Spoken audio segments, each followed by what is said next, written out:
Grand Rising, everybody. So, we are still on our mental health awareness. So, I'm doing my daily check in, seeing how everybody is doing this rising.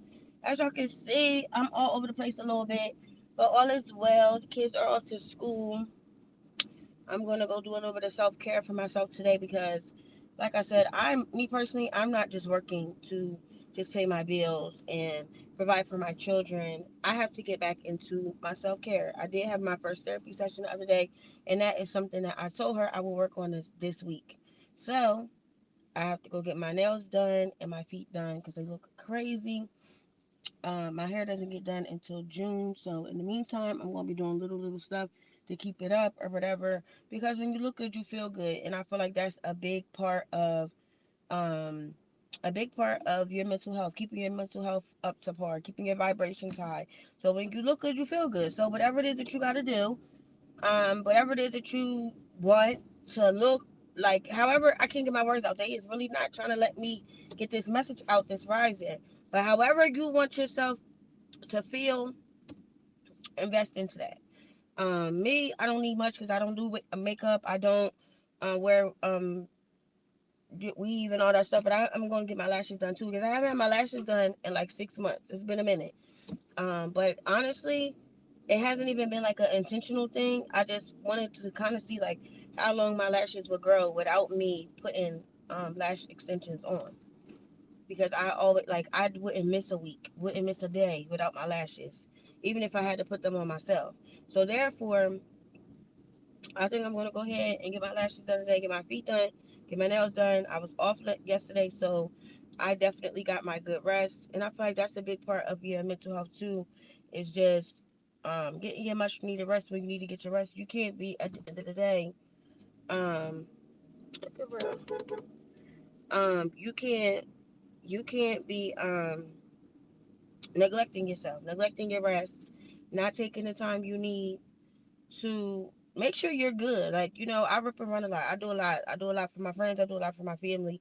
Um, like right now, I'm about to go check on my mom because her blood sugar was a little high. And one thing about it, I don't play about my mom, and I got to make sure she good. Same with my mother-in-law. Like, even though me and her son, we not on the best terms, but that's my girl, so I gotta make sure she good. Um, so I do my check-ins with them, make sure they're good. As long as they're good, I'm good. As long as my kids are good, I'm good.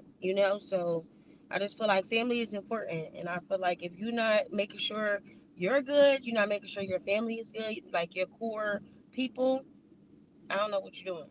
Like for me, that's very, very important for me. I need to make sure that they're good so I can go on about my day. um, but yeah, so I got my coffee already. I did that when I was on my way. Oh, sorry. I got my coffee already. Oh, they got the mirror knocked off. Lord have mercy. I got my coffee, so I'm about to take some time. I said I'm gonna take some time, do my video because I missed yesterday, and I'm trying to do what I am gonna do. 30 days of consistency. 30 days of recording my videos. 30 days without missing a day. So now I gotta restart my 30 days because I missed yesterday.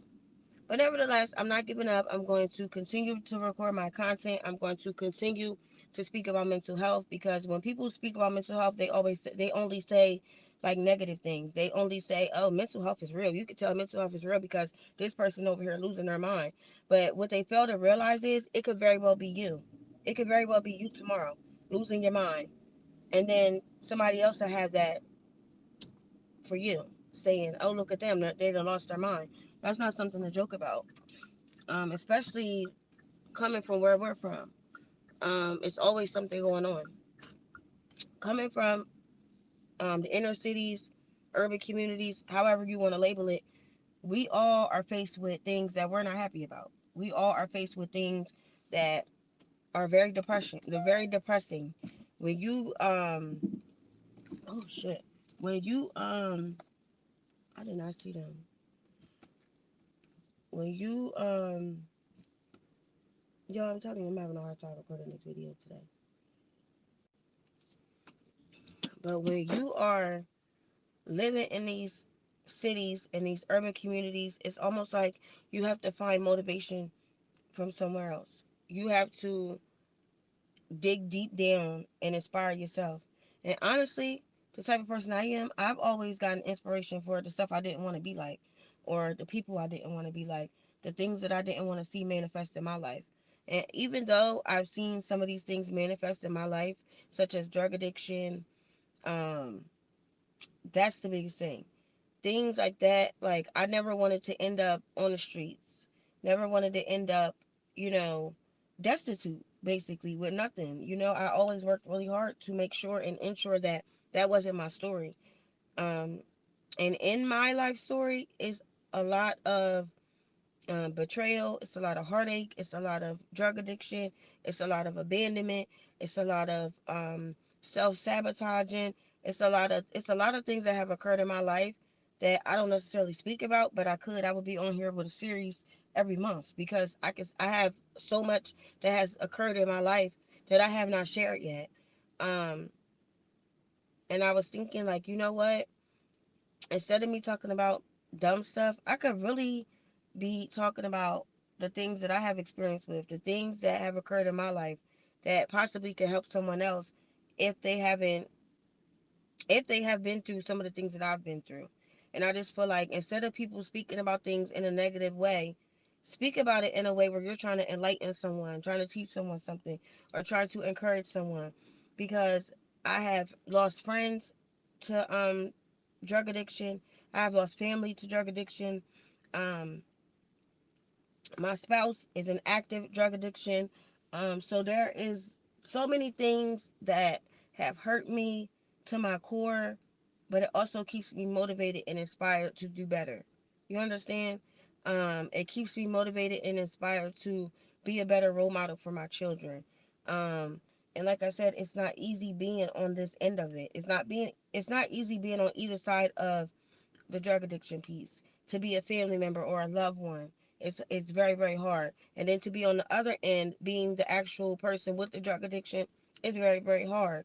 So I try to have as much compassion as I can, but sometimes it may not come off as compassion. It may come off as anger or frustration because um I've been dealing with this thing, I feel like all my life. My mom went through it. I watched my mom overcome it. I went through it. I've overcome it. So I look at things, I try to look at things from a different perspective. I know that everybody isn't as strong as me, but I do know that I don't just lay down in things, you know? So I look at it as a way like this person wasn't taught or just doesn't really have it in them to kind of just pick themselves up. But I also feel like sometimes you have to be broken all the way down so God can pick you up. Sometimes it's not meant for your family or your spouse or whoever to try to help you. Sometimes it's you have to lean on God. And I feel like when people don't have that relationship with God, um, it's a little harder. I feel like, because for me, um, I don't care what religion you put me in. I don't care how you pray. But one thing about it, um, I have a serious relationship with God. Like I talk to God all day long. So at the end of the day, I don't care how nobody looks at it, how nobody views me. I know God for myself, and I feel like as a kid, I grew up as Christian. When I was older, I was Muslim. So like I said, I understand God on a different level. He has 100 names. So guess what? Pick a name and pray. Okay? Some people got to be broken all the way down to the most vulnerable space and call out and cry out for God because sometimes nobody can help you. That's the only listen, if you don't believe in a higher power, I advise you to get yourself together and believe in a higher power because guess what? Can't nobody help you. Can't nobody help you. You need God. I'm telling you that right now.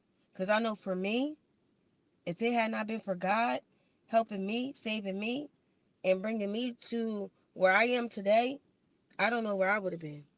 But I also know that from a young age, as a kid, I always knew what I was going to be. I always knew where I was going to be. I always knew that I was going to make the best out of whatever situation because I went through so much as a kid. So I said all that to say, instead of thinking of mental health as a stigma or such a bad thing when you're speaking about someone, just remind yourself it could very well be you. It could very well be you.